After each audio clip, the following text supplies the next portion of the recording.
Boa noite, pessoal, tudo bem? Trazer para vocês aqui hoje é, esse quadrinho aqui, né? É alternativo, bem alternativo por sinal, contando a história de Nilo Peçanha. Sim, Nilo Peçanha, que foi advogado, jornalista, político, deputado federal, senador e chegou a ser presidente da República. Esse campista ilustre, né, negro, que lutou muito pela questão do abolicionismo aqui no Brasil, lutou muito pelas minorias, né?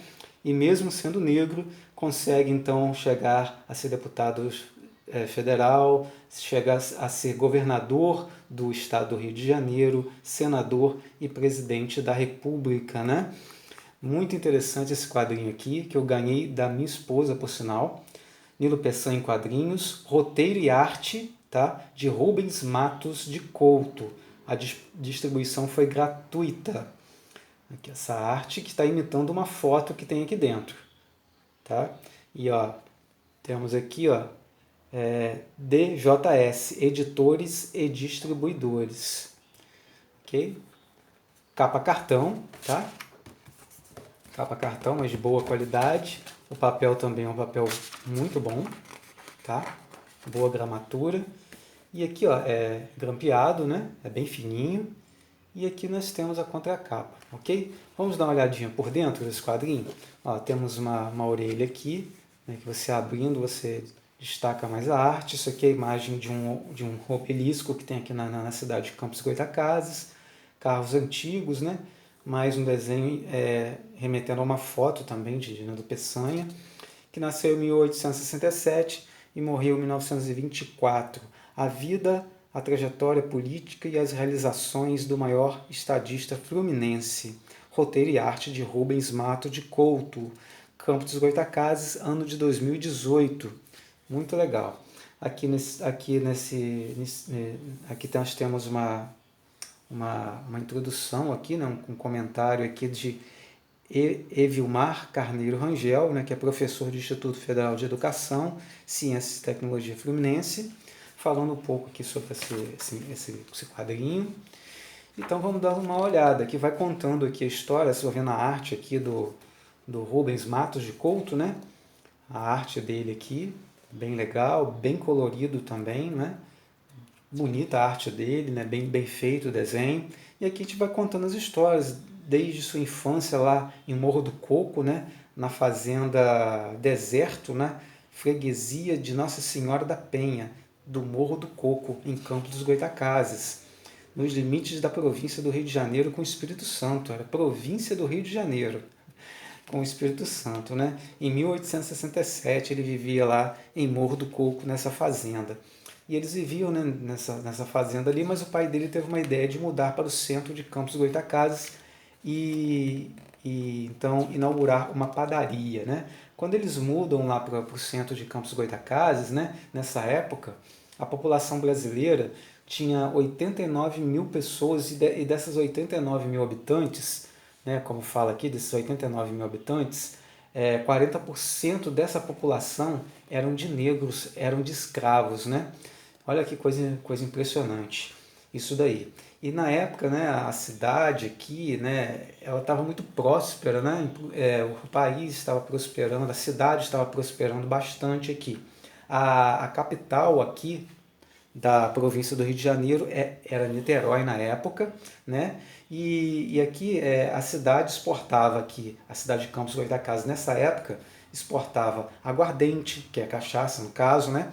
Café, goiaba, couro, arroz, toucinho de porco e madeira, né? E as mercadorias seguiam pelo Rio Paraíba do Sul até São João da Barra e depois de lá seguiam para o Rio de Janeiro em barcos a vapor.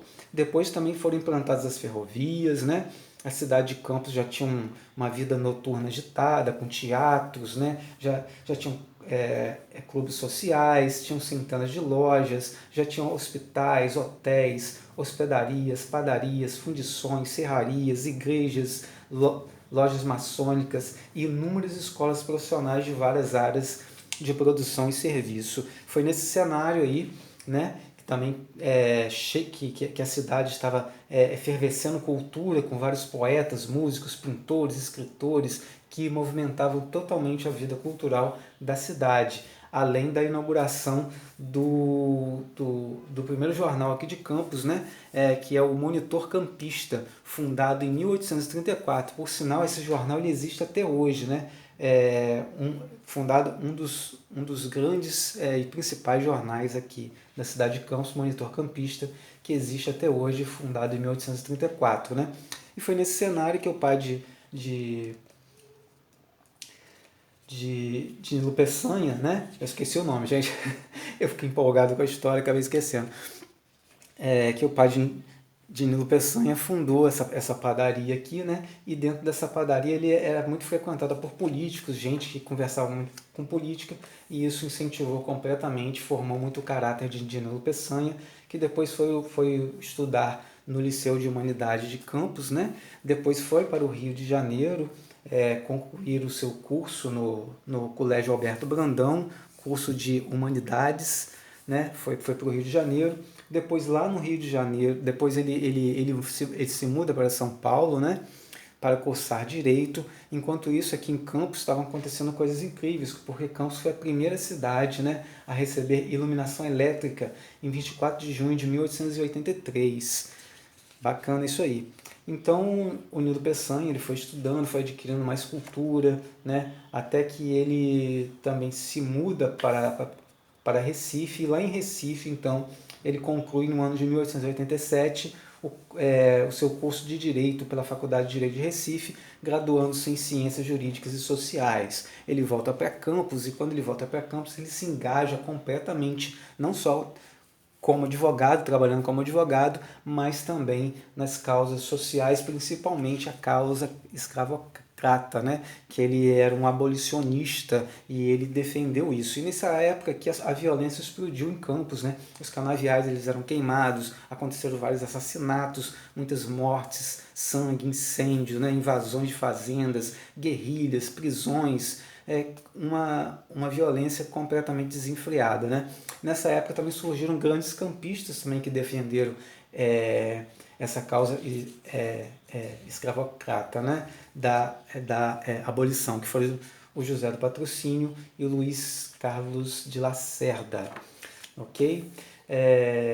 Obviamente que depois, né, aconteceu no dia 3 de maio de 1888, né, finalmente aconteceu a abolição. Com isso, o Nilo Peçanha ele passa a focar na República, tentando derrubar a monarquia e pregando a República como sendo o melhor para o país. Nisso ele quase foi morto por conta disso, conta aqui também que apesar disso tudo, né, ele continuava advogando, mas de uma forma de um caráter social e político, né? Fala que ele tentou uma vaga como deputado federal a princípio, mas que logo na sua primeira eleição ele perde, né? Na primeira eleição que ele concorre ele perde, e na segunda, depois dos mandados da presidência do Floriano Peixoto e do Prudente de Moraes, ele consegue ser eleito deputado federal pelo Partido Republicano em 1881, né? E logo em seguida, então aí nesse período também ele conhece a sua esposa, que é Ana de Castro Belisário Soares de Souza, por esse nome comprido. Ela era de uma família tradicional rica aqui de Campos dos Goytacazes, e ela era conhecida como Anita, filha de um advogado, o advogado João Belisário de Souza, né? E pertencente a uma família importante aqui de Campos, né? Da aristocracia campista. De cara a família não aceita, principalmente por ele ser um abolicionista, por ele ser pobre e por ser negro também. Ela pensando numa solução, o que ela faz? Ela se muda para o Rio de Janeiro, vai morar com uma tia, e lá então ela consegue se casar com o Nilo Peçanha. Eles têm 4 filhos, né? O Nilo Peçanha ele fortalece cada vez mais as suas convicções. As perseguições dele não são só por causa de sua pele, ou por conta dele ser um abolicionista, e não são só da família de sua esposa, mas são de várias pessoas. Isso fortalece, né, as suas convicções democráticas, né? E depois vem os mandados de Campos Salles, Rodrigues Alves, né, os presidentes, e aí ele é eleito senador durante o mandado de Rodrigues Alves na presidência, ele é eleito senador da República pelo estado do Rio de Janeiro, né? E ele tem uma bela campanha com relação a isso, né? Depois ele é eleito governador do estado do Rio de Janeiro também, né? E seu governo fica marcado por um grande empenho na revitalização econômica do estado, né? Traz muitos benefícios para a cidade de Campos Goytacazes também, né? E faz realmente um governo que chama a atenção de todos, principalmente voltado para a educação. Ele fala que a educação não pode simplesmente ser científica, mas tem que ser colocada em prática, né? Isso aí já eram as ideias, né? De uma escola técnica, de uma escola que tivesse não só o ensino teórico, mas também o ensino prático. Muito interessante. Depois nós vamos ver aqui que ele fez uma parceria com o Afonso Pena, que foi eleito presidente do Brasil em 1906, e ele foi o vice-presidente do Brasil, né? Então, com 39 anos, ele era o vice-presidente do presidente Afonso Pena. Nessa época foi inaugurada a ponte de ferro aqui de trem de Campos sobre o Rio Paraíba do Sul, né? E no dia 14 de julho de 1909, com o falecimento do presidente Afonso Pena, o Nilo Peçanha, então, assume a presidência da República, sendo assim o primeiro, né, campista, eu acho que o único campista presidente da República, né, e negro. Né? Olha só que vitória, né? Um menino que saiu de lá do Morro do Coco, lá do meio do mato, de uma fazenda, chegou a presidente da República aqui. Né? Depois ele foi sucedido por... Aí ele elegeu, né, o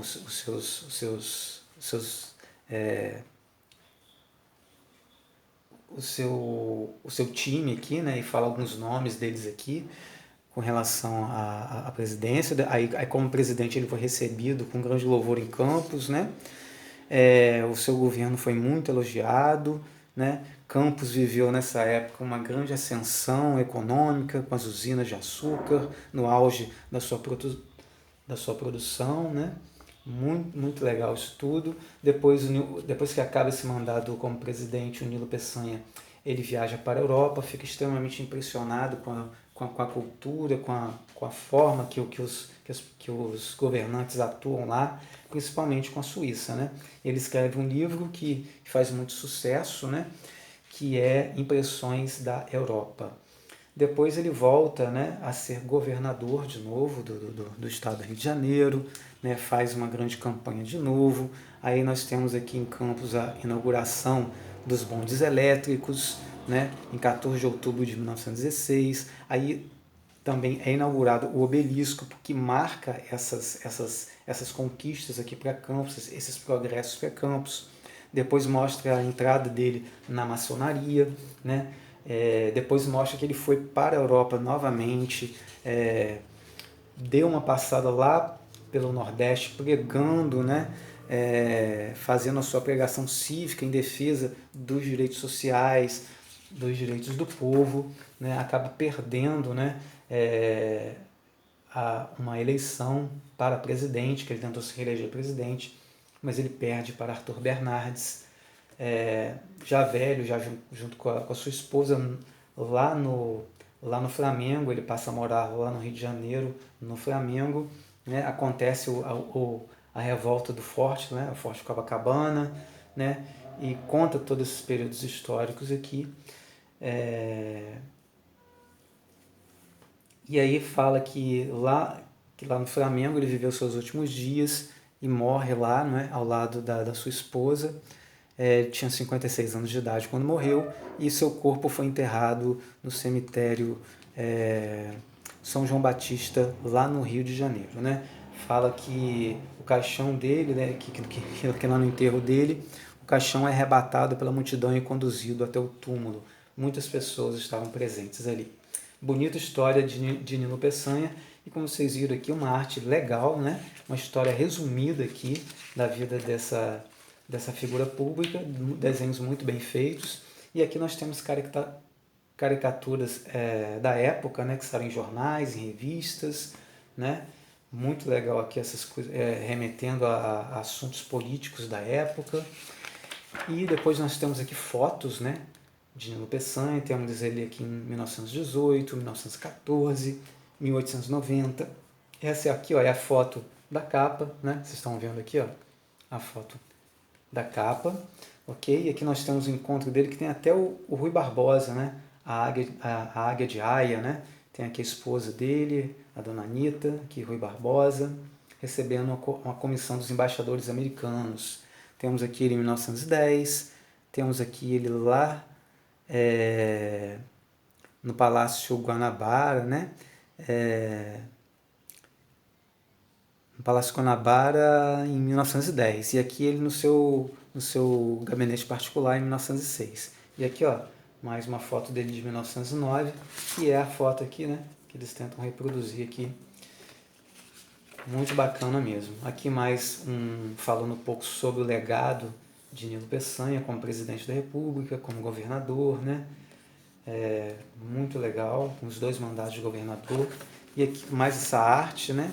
Bonita aqui da Baía de Guanabara, com navio a vapor, pão de açúcar ao fundo, e um pouco mais da política educacional de Nilo Peçanha. Fantástico, parabéns aqui, né? Aqui a ficha técnica, parabéns ao Rubem Matos de Couto, né? À coordenação geral de Genilson Paes Soares. Os pesquisadores históricos e iconográficos são Genilson Paz de Souza, Leonardo Vasconcelos Silva e Nilson Macedo. Direção de arte, Leandro de Vasconcelos Silva. Diagramação e letreiramento, João Pedro Cabral da Silva.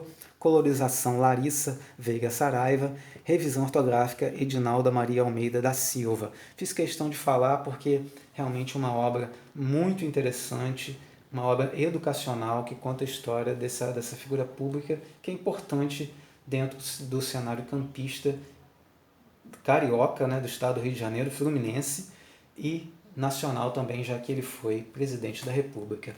E aqui na contracapa tem os participantes, que eu faço questão aqui de falar, porque realmente tem que incentivar, Academia Campista de Letras, Associação de Imprensa Campista, Instituto Histórico e Geográfico de Campos dos Goytacazes, Instituto Federal Fluminense, Campus Centro, Lojas Maçônicas de Campos dos Goytacazes, Câmara de Vereadores de Campos dos Goytacazes, Prefeitura Municipal de Campos dos Goytacazes e Fundação Cultural Jornalista Oswaldo Lima.